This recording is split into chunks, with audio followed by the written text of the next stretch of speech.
ایک ایسا واقعہ جس میں ہم سب کے لیے بہت کچھ درس بھی ہے، اور اس واقعے کو بیان کرنے کی میری دو نیتیں ہیں۔ ایک نیت تو یہ ہے کہ قرآن پاک سے محبت بڑھے، قرآن پاک سے اٹیچمنٹ بڑھے، اور دوسری نیت یہ ہے کہ اس قرآن پاک کی صورت سے جو ہمیں درس ملتا ہے ہم وہ درس بھی حاصل کریں۔ ختم قرآن کی محفل ہے، 27ویں شب ہے، تو قرآن کریم کے حوالے سے ہی میں آپ کے سامنے ایک ایسا واقعہ پیش کرنا چاہوں گا جس میں ہم سب کے لیے بہت سبق ہے، مگر اس سے پہلے قرآن پاک سے ہمارا تعلق کیسا ہونا چاہیے اس پر کچھ بات کرتے ہیں۔ حدیث پاک میں آتا ہے وہ دل ویران ہے جس میں کچھ قرآن نہیں ہے۔ ہم سوچیں کہ ہم قرآن سے کتنی دوستی رکھتے ہیں یا قرآن کتنا سمجھتے ہیں۔ آج ہم یہاں بہت سارے لوگ جاب کر رہے ہیں، ہم جیسی صبح اٹھتے ہیں سب سے پہلے آج کل جو ہمارا معمول بن گیا ہے، پہلے لوگ قرآن پڑھتے تھے، اب موبائل اٹھاتے ہیں اور چیک کرتے ہیں کس کا میسج آیا ہے، واٹس ایپ پر کس کا میسج آیا ہے۔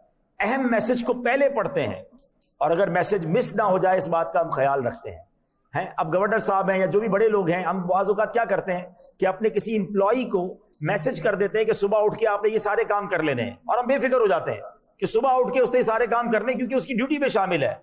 لیکن دوسرے دن اٹھ کر اگر ہم اپنے امپلائی کو یا اپنے سب آرڈینیٹ کو فون کریں کہ بھائی میں نے میسج کیے تھے، کام ہو گئے، اور آپ کو وہ یہ جواب دے کہ جناب میسج سننے کا ٹائم نہیں ملا، تو آپ کو کیسا فیل ہوگا کہ تمہاری تو ڈیوٹی تھی یہ کہ میسج سنتے اور یہ سارے کام کرتے۔ تو مجھے بتائیے قرآن کس کا میسج ہے؟ اللہ کا پیغام ہے نا۔ ہمیں 40 سال ہو گئے، کوئی 50 سال کا بھائی بیٹھا ہے، کوئی 30 سال کا بیٹھا ہے، ہمیں 50 سال پہلے قرآن مل گیا، دنیا میں جب آئے تو قرآن ہمارے پاس تھا، اب تک قرآن کا میسج پڑھنے کا ٹائم نہیں ملا ہے۔ مجھے بتائیں اللہ کو کیا جواب دیں گے؟ تو یہ آج رات ہم نے اپنے آپ سے ایک اور وعدہ کرنا ہے کہ ہم نے اب بقیہ زندگی قرآن کے ساتھ گزارنی ہے، کچھ نہ کچھ روزانہ قرآن پڑھیں، کچھ نہ کچھ انڈرسٹینڈ کریں، تاکہ ہم اللہ کی بارگاہ میں جواب دہ ہو سکیں کہ مولا ہم نے بھی قرآن پڑھا تھا۔ عمل کرنا تو بات کی بات ہے، پہلے ہی نہیں پڑھتے ہم۔ اچھا آپ کو یہ پتہ چلے پورا قرآن تو 6600 سے زیادہ آیتیں ہیں، لیکن تقریباً 90 مقامات پر رب کریم نے ڈائریکٹلی مجھ سے اور آپ سے بات کی ہے، یا ایھا الذین آمنو کہہ کر، او یو بلیورز 90 ٹائمز۔ یار کم از کم ٹائم نکال کے وہ 90 آیتیں تو پڑھ لینا کہ اللہ نے، میرے کریم مولا نے مجھ سے کیا بات کی ہے۔ ہمارے گھر پہ کوئی لیٹر آ جائے، کوئی نوٹس آ جائے، پڑھنا نہیں بھی آتا اگر کسی کو تو اس کو ضائع نہیں کرتا، فوراً کسی دوست کو تصویر کھینچ کے بھیجتا ہے، ذرا دیکھو کوئی ضروری چیز نہ ہو، مس نہ ہو جائے۔ دنیا میں کوئی چیز مس نہ ہو جائے اس کا خیال ہے۔ اللہ نے ہم سے قرآن میں کیا بات کی ہے اس کو پڑھنے کا بھی ٹائم نہیں ہے۔ تو آج کی رات، چونکہ رمضان تو چلا جائے گا کچھ دنوں کے بعد، مگر ہم نے قرآن سے اٹیچ ہو جانا ہے، قرآن سے پکی دوستی کر لیں۔ ہم روزانہ اپنے موبائل پر کتنے سافٹ ویئر کھولتے ہیں، میں آپ کو سچ بتاؤں جس دن ہم مر جائیں گے نا، سافٹ ویئر سارے آف لائن ہو جائیں گے۔ لوگ تلاش کریں گے یار 2 دن ہو گیا آن لائن نہیں ہوا، 3 دن ہو گیا آن لائن نہیں ہوا، اور بعد میں پتا چلے گا کہ وہ بندہ ہی آف لائن ہو گیا ہے کیونکہ قبر میں چلا گیا نا۔ مگر میں جس سافٹ ویئر کی بات کر رہا ہوں وہ اگر آپ کے ساتھ ہوا تو وہ قبر میں بھی آن لائن ہوگا، اور وہ کیا ہے؟ وہ قرآن مجید ہے۔ قرآن قبر میں نور کا کام کرے گا، قرآن قبر میں شفاعت کا کام کرے گا۔ تو اب آج آئیے قرآن پاک کی سب سے بڑی سورت سورہ بقرہ، اس کا کیا واقعہ ہے اور کیا شاندار قرآن میسج دیتا ہے، اگر ہم پڑھیں تو پتا چلے گا نا۔ اب اس کے اندر واقعہ کیا ہے؟ میں قرآنی واقعہ آپ کو سناتا ہوں۔ بنی اسرائیل میں ایک شخص تھا، بڑا نیک آدمی تھا، اور اتنے زیادہ پیسے بھی نہیں تھے اس کے پاس۔ جب اس کے انتقال کا وقت قریب آیا تو اس کا بچہ چھوٹا تھا، اس کا بیٹا، اس کی عمر تھوڑی تھی۔ اس بندے نے کیا کیا، وہ جنگل میں گیا اور اس نے ایک بچیا تھی، وہ بچیا کا بھی بچہ تھا، چھوٹی گائے جس کو کہیں، اللہ کی بارگاہ میں عرض کیا کہ مولا میرا بچہ چھوٹا ہے، یہ گائے میں تیرے حوالے کرتا ہوں، جب میرا بیٹا بڑا ہو جائے تو میرے مولا میری امانت میرے بیٹے کو لوٹا دینا۔ اس بات کو کہنے کے بعد اس آدمی کا انتقال ہو گیا۔ مرنے کے بعد اس کی جو بیٹا تھا وہ بڑا فرما بردار نکلا، اس نے ماں کی بڑی خدمت کی، اپنی آمدنی کے 3 حصے کرتا تھا، لکڑیاں کاٹتا تھا جنگل سے، 33% اپنی ذات پر خرچ کرتا، 33% ماں کو دے دیتا، اور 33% اللہ کی راہ میں صدقہ کر دیتا۔ اچھا دن کے بھی 3 حصے کر لیے، 33% کام کرتا، 33% دن اور رات کا حصہ عبادت کرتا، اور 33% وہ آرام میں گزارتا یا ماں کی خدمت کرتا۔ اب جو بچہ بڑا ہو گیا تو ماں نے کہا بیٹا وہ تیرے والد صاحب نے تیرے لیے ایک امانت جنگل میں چھوڑی ہے، تم جنگل میں جاؤ اور جا کر یہ دعا کرو کہ یا اللہ میرے والد نے جو میرے لیے امانت چھوڑی ہے مجھے لوٹا دے۔ وہ شخص بچہ گیا جنگل میں، جا کے دعا کی تو ایک بڑی خوبصورت سی گولڈن کلر کی گائے دوڑتی ہوئی اس کے پاس آ گئی، وہ ماں کے پاس لے کر آیا۔ ماں نے کہا بیٹا اس کو جاؤ بازار میں بیچ کے آؤ، 3 دینار کے سے کم مت بیچنا، لیکن جو بھی آفر آئے پہلے مجھ سے مشورہ کرنا۔ یہ میں آپ کو قرآن کی تفسیر کا واقعہ سنا رہا ہوں، سورہ بقرہ کا۔ بقرہ عربی میں کہتے ہیں گائے کو، it is the most expensive cow of the world, یہ دنیا کی سب سے مہنگی گائے کیسے بن گئی ذرا سنیے گا۔ اب یہ بندہ گیا بازار میں، ایک شخص آیا، کہتا کتنے میں دو گے؟ کہا آپ بتائیں کتنے میں لوگے؟ کہا میں 3 دینار سے زیادہ دوں گا، لیکن کسی سے مشورہ مت کرنا۔ کہتا مہنگی نہیں بیچوں گا جب تک ماں سے نہیں پوچھوں گا۔ ماں کا فرما بردار تھا نا، ماں کے پاس آیا، کہا ماں ایک شخص آیا تھا 3 دینار سے زیادہ دے رہا تھا۔ ماں نے کہا بیٹا مجھے وہ فرشتہ معلوم ہوتا ہے، دوبارہ جاؤ اس سے پوچھو ہم گائے بیچے نہ بیچے۔ وہ دوبارہ گیا بازار، وہی فرشتہ آیا، اصل میں وہ انسانی صورت میں فرشتہ تھا۔ اس نے کہا بیٹا گائے بیچنا نہیں، تمہارے پاس لوگ آئیں گے اس گائے کو خریدنے، تم نے اس گائے کے وزن کے مطابق اس کی خال میں سونا بھرنے کی قیمت طلب کرنی ہے، جتنے اس کا ویٹ ہے نا اتنا گولڈ طلب کرنا ہے۔ اب امیزنگ بات ہے، کون گائے کے بدلے اتنا سونا دے گا؟ اللہ کی شان دیکھیے۔ وہ بچہ واپس آیا، ماں وہ تو یہ کہہ رہا ہے۔ ماں نے کہا ٹھیک ہے بیٹا اب انتظار کرو۔ اب سائملٹینسلی اس علاقے میں ایک اور واقعہ ہوتا ہے۔ اس دور میں ایک بہت پیسے والا آدمی تھا جس کا نام تھا، قرآن کی تفسیر میں لکھا عامیل۔ اس کو اس کے کزنز نے قتل کر دیا۔ اب رشتہ داروں نے بڑا قاتل تلاش کیا، کہیں سے نہ ملے۔ اب یہ ڈھونڈتے ڈھونڈتے لوگ پہنچ گئے حضرت موسیٰ علیہ السلام کے پاس۔ کہا ہمارا ایک بہت بڑا رئیس تھا، اس کا انتقال ہو گیا، مرڈر ہو گیا، ہم قاتل کو تلاش کرنا چاہتے ہیں، آپ بتائیں کیسے قاتل ملے گا؟ آپ نے کہا تم ایک کام کرو، ایک گائے لو، اس کو ذبح کرو اور اس کی دم یا زبان اس میت پر مارو، وہ خود کھڑی ہو کے اپنا قاتل بتا دے گی۔ اب قرآن میں بہت ڈیٹیل میں یہ واقعہ موجود ہے۔ وہ قوم اگر کوئی بھی گائے لیتی قربان کر دیتی۔ انہوں نے کہا ہمیں بتائیں وہ گائے کیسی ہوگی۔ آپ نے ایک وجہ اس کی یہ سمجھے کہ ڈیفینیشن بتائی، کلر کیسا ہوگا، اچھا یہ بتائیں اور اس میں کیا خوبیاں ہوں گی۔ وہ سوال کرتے گئے، اللہ کی عطا سے حضرت موسیٰ جواب دیتے گئے۔ وہ ہم کمپیوٹر میں کرتے نا نیرو سرچ، وہ سرچ نیرو ہوتے ہوتے ہوتے ایسی ہو گئی کہ اب پوری دنیا میں اس اسپیسیفیکیشن کی ایک ہی گائے اویلیبل تھی۔ وہ لوگ ڈھونڈتے ڈھونڈتے اسی نوجوان کے گھر پہنچ گئے، بالکل جیسا حضرت موسیٰ نے کہا تھا، کلر یہ ہوگا، سائز یہ ہوگی، دکھنے میں ایسی ہوگی، اس پر کوئی سواری نہیں کرتا ہوگا، بہت طویل اس کی ڈیفینیشن ہے۔ انہوں نے کہا یہی والی گائے ہے بھائی، ہمیں چاہیے۔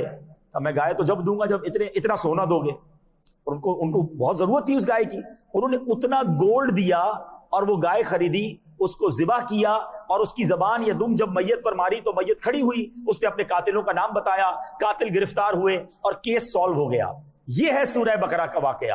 مگر اس کی تفسیر میں جو علماء نے باتیں لکھی، اللہ اکبر، پہلی بات جو یہ حضرت موسیٰ علیہ السلام سے سوال کرتے گئے نا، تو ایک بات یاد رکھے کہ جب شریعت کا کوئی حکم بتا دیا جائے نا تو اس میں بہت زیادہ سوال جواب نہیں کرنے چاہیے۔ ہمیں پتہ چل گیا، ہمیں فوراً اس پر عمل کر دینا چاہیے۔ جتنے زیادہ سوال کرو گے اتنی زیادہ پیچیدگیاں پیدا ہوں گی۔ ایک بار نبی پاک علیہ السلام نے صحابہ سے فرمایا سنو، حدیث کا مضمون ہے حج فرض ہے۔ ایک صحابی نے کہا حضور کیا ہر سال فرض ہے؟ پیارے آقا خاموش رہے۔ دوبارہ پوچھا یا رسول اللہ صلی اللہ علیہ وسلم کیا ہر سال فرض ہے؟ پیارے آقا خاموش رہے، اور پھر فرمایا اگر میں کہہ دیتا ہر سال فرض ہے تو حج ہر سال فرض ہو جاتا، اس لیے زیادہ سوال ہر بات میں نہیں کیا جاتا۔ تو بہرحال اب ہوا کیا، اب دوسری بات سمجھنے والی ہے، وہ نیک آدمی تھا، پیسے زیادہ چھوڑ کر نہیں گیا، ایک چھوٹی سی گائے چھوڑ کر گیا تھا، مگر اس کا بیٹا بلینر بن گیا۔ علماء کہتے ہیں اگر حلال کے پیسے ہوں، اللہ پر بھروسہ ہو اور تھوڑے بھی اپنے بچوں کے لیے کوئی چھوڑ کر جائے، اللہ اس کے مال میں برکت ڈال دیتا ہے۔ یہ ان لوگوں کے لیے درس ہے جو کہتے ہیں میں حرام اس لیے کماتا ہوں، میں جناب زیادہ ڈنڈی اس لیے مارتا ہوں کہ پیسے ذرا زیادہ جمع ہو جائیں تاکہ بچوں کے لیے چھوڑ کر جاؤں۔ خدا کے واسطے حرام کما کر بچوں کے لیے چھوڑ کر مت جانا۔ تم پیسے تو زیادہ چھوڑ کے جاؤ گے مگر وہ حرام کھا کر تمہارا بچہ تمہارے لیے ہی کہیں سزا کی وجہ نہ بن جائے۔ بے شک حلال ہو، تھوڑا ہو، اللہ اس میں برکت ڈال دیتا ہے۔ اور جو تیسرا پیغام ہے سورہ بقرہ کا، اللہ اکبر، اس بچے کو اتنا بڑا انعام کیسے مل گیا؟ اس نے اپنی ماں کی خدمت کی، وہ اپنی ماں کی خدمت کرتا، اپنی کمائی ماں کر لا کر دیتا۔ تو سورہ بقرہ جو قرآن کی سب سے بڑی سورت ہے، اس کا میسج یہی ہے کہ اپنے ماں باپ کی خدمت کریں، اپنے ماں باپ کی دعائیں لیں۔ اگر ماں باپ راضی ہیں اللہ مشکلیں ٹال دے گا، اللہ تمہارے مال میں برکت ڈال دے گا۔ میرے پیارے اسلامی بھائیوں، آج اس دور میں اس بات کی بڑی ضرورت ہے کہ لوگ اپنے ماں باپ کے ساتھ اٹیچ ہو جائیں۔ حدیث پاک میں آتا ہے کہ جس سے اس کے ماں باپ راضی اس سے اس کا رب راضی، اور جس سے اس کے ماں باپ ناراض اس سے اس کا رب ناراض۔ ایک بار نبی پاک صحابہ کے درمیان بیٹھے ہیں، پیارے آقا علیہ السلام نے فرمایا کہ جو بچہ اپنے ماں باپ کو محبت کی نگاہ سے دیکھے اللہ اسے مقبول حج کا ثواب عطا فرماتا۔ اب صحابی رسول نے بڑا کمال کا کوشچن کیا، وَإِن نَظَرَ كُلَّ يَوْمٍ مِئَةَ مَرَّةٍ، یا رسول اللہ اگر کوئی 100 بار اپنے ماں باپ کو دیکھے، ماں باپ تو گھر میں ہی ہے نا، 100 بار دیکھ لے تو کتنے حج کا ثواب ملے گا؟ اللہ کے حبیب علیہ الصلوۃ والسلام فرماتے ہیں اللہ اکبر و اطیب، اللہ بہت بڑا اور پاک ہے، اگر کوئی 100 بار اپنے ماں باپ کو دیکھے اللہ 100 حج کا ثواب عطا فرمائے گا۔ اب جو میرے نوجوان مجھے سن رہے ہیں، جو مدنی چینل پر مجھے بعد میں سنیں گے، میری ایک بات کا جواب دو، ماں باپ کو محبت سے دیکھنے پر حج کا ثواب ہے، تو بتاؤ نا خدمت کا ثواب کتنا ہوگا، کھانا کھلانے کا ثواب کتنا ہوگا، پیر دبانے کا ثواب کتنا ہوگا، ویل چیئر چلانے کا ثواب کتنا ہوگا، ان کو دوائی کے لیے ہاسپٹل لے جانے کا ثواب کتنا ہوگا۔ خدا را اپنے ماں باپ کے ساتھ وقت بتائیے، خدا را اپنے ماں باپ کی خدمت کیجیے، کیونکہ ماں باپ اگر راضی نہیں ہے ساری دنیا آپ کے ساتھ ہے، اگر ماں باپ راضی نہیں ہے تو آپ کو برباد ہونے سے کوئی نہیں روک سکتا۔ اور بے شک دنیا والے خلاف ہوں، اگر ماں باپ کی دعائیں ساتھ ہیں نا، وہ ایسے ایسے بیڑے پار ہو جاتے ہیں۔ وہ واقعہ تو آپ نے سنا ہوگا نا کہ حضرت موسیٰ علیہ السلام نے ایک بار اللہ کی بارگاہ میں عرض کی، یا اللہ میں اپنے جنت میں پڑوسی سے ملنا چاہتا ہوں۔ گورنر صاحب ذرا سنیے گا، تو اللہ کریم نے فرمایا اے موسیٰ تیرا پڑوسی جنت میں ایک کسائی ہے، کلیم اللہ، اتنے بڑے نبی، آپ فرماتے یا اللہ میرا جنت میں پڑوسی کسائی ہے، مجھے اس کا پتہ چاہیے۔ اللہ کریم کی طرف سے پتہ ملا، آپ ڈھونڈتے ڈھونڈتے اس کے گھر پہنچے، دروازہ کھٹکھٹایا، آپ نے تعارف پیش نہیں کیا، اس نے دروازہ کھولا، کہا اندر آئیے۔ آپ اندر گئے تو آپ نے دیکھا کہ بوڑھے ماں باپ، بوڑھے والدین ہیں، اور وہ بچہ اپنے ہاتھوں سے انہیں کھانا کھلا رہا ہے۔ تو بچہ کسی کام سے گیا تو ماں باپ نے حضرت موسیٰ کو دیکھا اور انتقال کر گئے۔ وہ بچہ تھوڑی دیر میں آیا تو دونوں ماں باپ کا انتقال ہو گیا۔ تو کہا آپ حضرت موسیٰ تو نہیں ہیں؟ حضرت موسیٰ شاکڈ کہ تمہیں کیسے پتہ چلا میں موسیٰ ہوں؟ کا مسئلہ یہ ہے کہ میں روز اپنے ماں باپ کو جب کھانا کھلاتا تھا نا اپنے ہاتھ سے، نوالا بھی میں چباتا تھا کیونکہ دانت میں بھی ان کی اتنی طاقت نہیں تھی، تو میرے ماں باپ روز دعا کرتے تھے یا اللہ حضرت موسیٰ کے دیدار سے پہلے ہمیں موت نہ دینا۔ آپ آئے ہیں، انہوں نے آپ کو دیکھا ہے اور انتقال ہو گیا ہے۔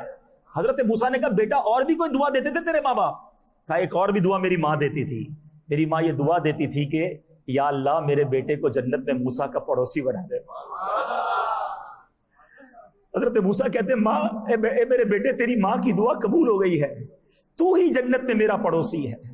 میرے وہ بچوں، میرے وہ بھائیوں، اگر تمہارے پاس ماں باپ ہے نا، ان کی دعائیں لے لو، ان کو وقت دو، ان کی خدمت کرو۔ خدا کی قسم پوچھو ان سے جن کی ماں چلی گئی، پوچھو ان سے جن کے والد چلے گئے، آج کتنا یاد آتے ہیں وہ، خاص طور پہ رمضان میں بہت یاد آتے ہیں ماں باپ۔ اگر رمضان بھی ہے اور تمہارے پاس ماں باپ بھی ہیں تو بہت خوش نصیب ہو، افطار کے وقت ماں کے قدموں میں بیٹھ جایا کرو، ان کی دعائیں لیا کرو۔ آج پرابلم کیا ہے کہ ہمارے نوجوان کے پاس دوستوں کے لیے ٹائم ہے، اپنے ماں باپ کے لیے ٹائم نہیں ہے۔ ماں کہتی ہے بیٹا کام ہے، امی میں نہیں آ سکتا، ابو کہتا ہے بیٹا میرا تھوڑی دوائی لے کر آ جاؤ، میرے پاس ٹائم نہیں، اور دوست آدھی رات کو فون کرے میری موٹر سائیکل خراب ہے، ارے ابھی آیا جان حاضر ہے۔ اپنے دل سے پوچھو کہ یہ ماں باپ کا حق ہے؟ بلکہ افسوس کے ساتھ کہنا پڑتا ہے ماں باپ سے لڑتے ہیں، ماں باپ کو اونچی آواز میں بات کرتے ہیں، کہتے ہیں ابو آپ کو سمجھ نہیں آتی، امی اب آپ پرانی ہو گئی ہیں، آپ کو آج کل کے حالات نہیں پتا۔ ارے تف ایسی اولاد پر جو ماں باپ کو یہ کہتے ہیں آپ کو سمجھ نہیں آتی، ارے ان کو تو اس وقت بھی سمجھ آتی تھی جب میں چھوٹا ہو کر روتا تھا کہ میرے پیٹ میں درد ہے یا مجھے بھوک لگی ہے۔ میرے ماں باپ نے انگلی پکڑ کر ہمیں چلنا سکھایا، ہمیں نوالے بنا بنا کر کھلائے۔ اب آج ان کی خدمت کی باری آئی ہے تو لوگ کہتے ہیں ہمارے ماں باپ کے لیے ہمارے پاس ٹائم نہیں۔ احادیث میں یہ بھی مضمون ملتا ہے کہ لیلۃ القدر سب کی بخشش ہو جاتی ہے، مگر چند بدنصیب ایسے ہیں جو اس رات بھی نہیں بخشے جاتے، اور ان نہ بخشے جانے والوں میں بھی جو 4 نام لیے گئے۔ نمبر 1 شرابی، شراب کا عادی نہیں بخشا جائے گا، کبھی بھی شراب کے قریب نہ جائیں اور نہ شرابی دوستوں کے پاس جائیں، کیونکہ اتنا برا گناہ ہے کہ وہ لیلۃ القدر کی رات بھی نہیں بخشا جائے گا۔ اور دوسرے نمبر پر جو فرمایا گیا کہ ماں باپ کا نافرمان، اب دیکھو لیلۃ القدر والی رات بھی ماں باپ کا نافرمان نہیں بخشا جائے گا۔ تو اگر کبھی ماں باپ کا دل دکھایا ہے، بلکہ ہم نے دکھائی دیا ہوگا، ہم ہیں ہی نکمے، جا کے ان سے دعائیں مانگ لو، جا کے ان سے معافی مانگ لو، ان کا دل خوش کر دینا، ان کو کبھی ناراض نہ کرنا۔ اور ایک اور بات بتاؤں، بہت سارے لوگ کہتے ہیں میرے ماں باپ میرے لیے بڑی دعا کرتے ہیں۔ دیکھیے میں کہوں امی دعا کریں، میں کہوں ابو دعا کریں وہ اور ہے، میں خدمت ایسی کروں کہ میں کہوں نہ اور میرے ماں باپ میرے لیے دعائیں کریں۔ ہاں یہ جو دعا ہوگی نا، جو دل سے نکلے گی وداؤٹ آسکنگ، پھر دیکھو وہ کہاں تک جاتی ہے، وہ تمہارے لیے کیسے طوفان ٹال دیتی ہے۔ تو اپنے ماں باپ کی قدر کریں، اور ہاں جن کے ماں باپ چلے گئے اب کیا کریں؟ تو ان کے لیے، ان بچوں کا کام یہ ہے کہ اپنے ماں باپ کے لیے خوب دعائیں کریں، ایصال ثواب کریں۔ یاد رہے ہمارے اعمال ماں باپ کی بارگاہ میں ان کے انتقال کے بعد پیش کیے جاتے ہیں. جب وہ ہماری نیکیاں دیکھتے ہیں تو ماں باپ کی روح خوش ہوتی ہے. جب بچوں کے وہ گناہ دیکھتے ہیں ان کی روح افسردہ ہو جاتی ہے. تو میرے بچوں جن کے ماں باپ چلے گئے نا، اب گناہ نہ کرنا بلکہ ان کے ایصال ثواب کے کام کرنا. اب میں ایک آخری بات کرتا ہوں تاکہ پھر اس کے بعد ہم مزید اپنے پروگرام کو آگے لے کر چلیں، کہ ایسا کیا ہوتا ہے کہ ہر سال رمضان آتا ہے، ہر سال ہم نمازی بنتے ہیں، مگر رمضان کے بعد ہم نماز سے اور مسجد سے کیوں دور ہو جاتے ہیں؟ کوئی نہ کوئی تو ریزن ہوگا نا. دیکھیں یاد رکھے، ہم پر صرف رمضان میں نماز فرض نہیں ہے، ہم صرف رمضان میں مسلمان نہیں ہیں. رمضان تو گویا ہماری پریکٹس کروانے آیا ہے. وہ کہتے ہیں نا بڑا میچ ہو تو نیٹ پریکٹس ہوتی ہے. شیطان کو بند کیا گیا ہے اور ہماری مقابلے کی تیاری کروائی گئی ہے کہ دیکھو تگڑے ہو جاؤ، تقوی اختیار کر لو، نمازیں پڑھ لو. اب جب شیطان چھوٹے تو تم پکا مقابلہ کرنا. مگر وہ کہتے ہیں پہلی بال پر ہی آؤٹ ہو جانا. ادھر چاند نظر آتا ہے، ادھر مسجد خالی، ادھر نمازی بھاگ جاتے ہیں. کیوں کرتے ہیں ایسا؟ یعنی ہم کہتے تو نہیں ہیں مگر انڈیلیبریٹلی اناؤنس کر رہے ہوتے ہیں کہ اے شیطان جب تک تو بند تھا نا ہم اللہ کے بندے تھے، اب تو آزاد ہوا ہم تیرا استقبال کریں گے اور ہم اب نمازیں نہیں پڑھیں گے. ایسا نہیں کرنا اس بار. تو کوئی ریزن تو ہے نا کہ ہم ہر بار ایسا کیوں کرتے ہیں. میں نے بڑا غور کیا تو مجھے جو ریزن سمجھ آیا نا وہ پتہ کیا ہے، کہ ہم نے اپنی کمپنی، اپنے دوست ایسے بنا لیے ہیں کہ جب ہم رمضان کے بعد نماز پڑھتے ہیں وہ ہمارا مذاق اڑاتے ہیں. بھئی خیریت تو ہے، پڑھ لی نا رمضان میں نماز، اب مولوی بنے گا کیا، اور کتنی نمازیں پڑھے گا؟ معاذ اللہ. ہم ذرا سی نیکی کی طرف جاتے ہیں ہمیں ٹونٹ کرتے ہیں. تو اگر واقعی نیک بننا چاہتے ہیں تو دوست بھی نیک بنا لیں کہ آپ رمضان کے بعد مسجد میں نظر نہ آئے تو وہ آپ کو بلانے آئے کہ حضرت آئیے نماز میں نظر نہیں آ رہے. ہمیں ایسے دوست ہوں گے تو وہ دنیا میں بھی کام آئیں گے اور آخرت میں بھی کام آئیں گے. اور ایسے دوست اللہ کی رحمت سے اگر آج کے اس پرفتن دور میں آپ نے تلاش کرنے ہیں تو دعوت اسلامی کا ماحول آپ کے سامنے ہے، جہاں ہزاروں نہیں لاکھوں لوگوں کی تقدیریں بدل گئی ہیں. ماں باپ کے نافرمان فرما بردار بن گئے، شرابیوں نے شراب چھوڑ دی، بے نمازی نمازی بن گئے. سنتوں کے پیکر آپ کو دعوت اسلامی والے نوجوان ہزاروں نہیں لاکھوں نظر آئیں گے. تو اگر آپ بھی اچھے دوست تلاش کرنا چاہتے ہیں تو ان اسلامی بھائیوں سے رابطے میں آ جائیں. میں گورنر صاحب کی ایک خوبی، کہتے ہیں منہ پہ نہیں خوبی بیان کرنی چاہیے مگر بہت ساری خوبیوں میں ایک خوبی آپ لوگوں کے لیے میں نے ان کا درد دیکھا کہ جب یہ نئے نئے گورنر بنے تھے انہوں نے مجھے کہا کہ عبدالحبیب بھائی میں اپنے جتنے گورنر ہاؤس کا اسٹاف ہے میں ان کے لیے قرآن پاک کی تعلیم کا انتظام کرنا چاہتا ہوں. کوئی ہفتہ وار ماہانہ درس کا سلسلہ شروع کریں، ہم ان کی تربیت بھی کرنا چاہتے ہیں، ہم ان کو پریکٹیکلی. اور انہوں نے ایک بہت اچھی مجھے بات یاد ہے کہی تھی کہ وقف کا مال ہے، یہ لوگوں کی امانتیں ہیں، اس کا استعمال کیسے ہونا چاہیے. کیونکہ جب یہ فیضان مدینہ آئے تھے تو وہاں ان کو بتایا گیا کہ ہم کس طرح فیضان مدینہ میں لوگوں کے وقف کے مال کی احتیاط کرتے ہیں. تو انہوں نے ہمیں کہا کہ آپ گورنر ہاؤس میں کوئی ایسا نظام بنائیں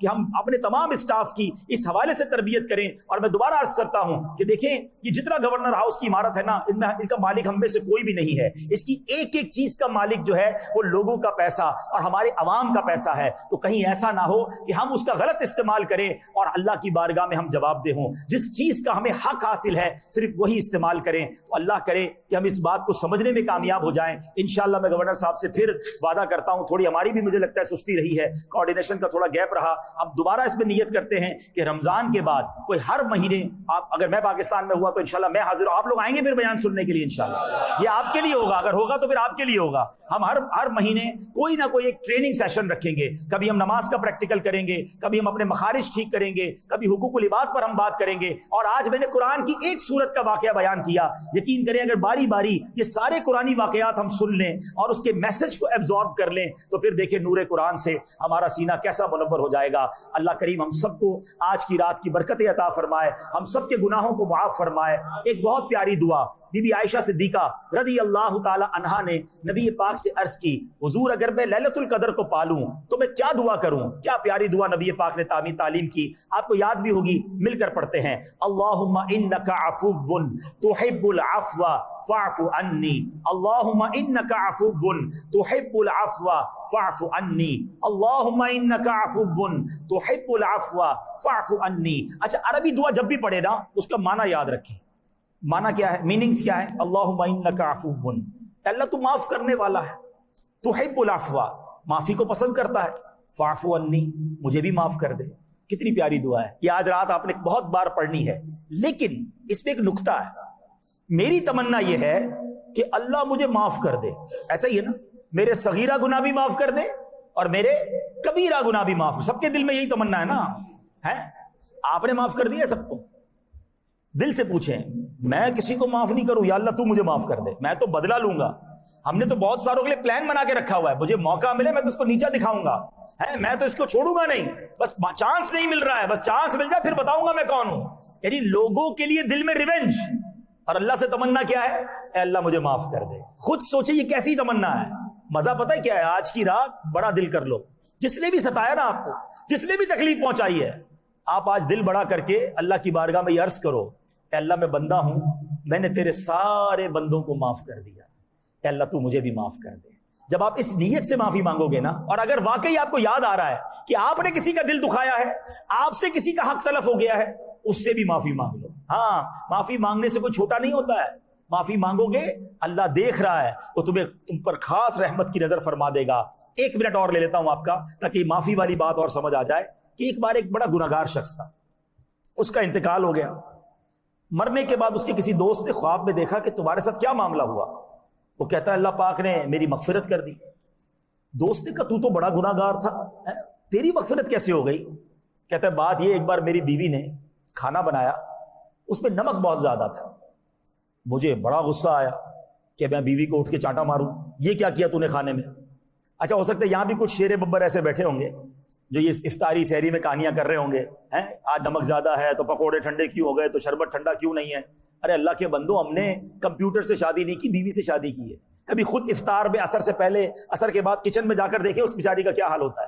تو یہ نہ کیا کرو. اور ملازم سے غلطی ہو جائے تو بھی جناب الٹا سیدھا بول دیتے ہیں. تو اب وہ کہتا ہے مجھے غصہ تو بڑا آیا, مگر پھر خیال آیا کہ میں صبح و شام اللہ کی نافرمانی کر رہا ہوں, اللہ تو سزا نہیں دیتا مجھے, میری بیوی کی ایک مسٹیک ہے اور میں سزا دینے چل پڑا. کہتا میں نے کچھ بھی نہیں کہا, چپ چاپ کھانا کھایا, کام پہ چلا گیا. مرنے کے بعد مجھے بتایا گیا کہ اس روز جو تو نے بندہ ہو کر میری بندی کو معاف کیا, میں تو سب سے بڑا معاف کرنے والا ہوں, جا میں نے تیرے سارے گناہوں کو معاف کر دیا. یہ ہے معافی, یہ ہے درگزر. ہو جاتی ہے غلطی انسان سے, یار آپ کے ملازم سے ہو گئی, آپ کی فیملی کے کسی بندے سے ہو گئی, ہر چیز کا بدلہ نہیں لیا جاتا. اللہ کی رضا کے لیے معاف کرو, اور اللہ معافی کو بہت پسند کرتا ہے. آج تو ہے بھی معافی کی راہ. اللہ کرے کہ ہم معافی والے, درگزر والے بن جائیں, بڑا دل کرنے والے بن جائیں. اللہ مجھے بھی عمل کرنے کی توفیق عطا فرمائے, آپ کو بھی نصیب فرمائے. آمین بجاہ النبی الامین صلی اللہ تعالی علیہ وسلم. الحمدللہ رب العالمین.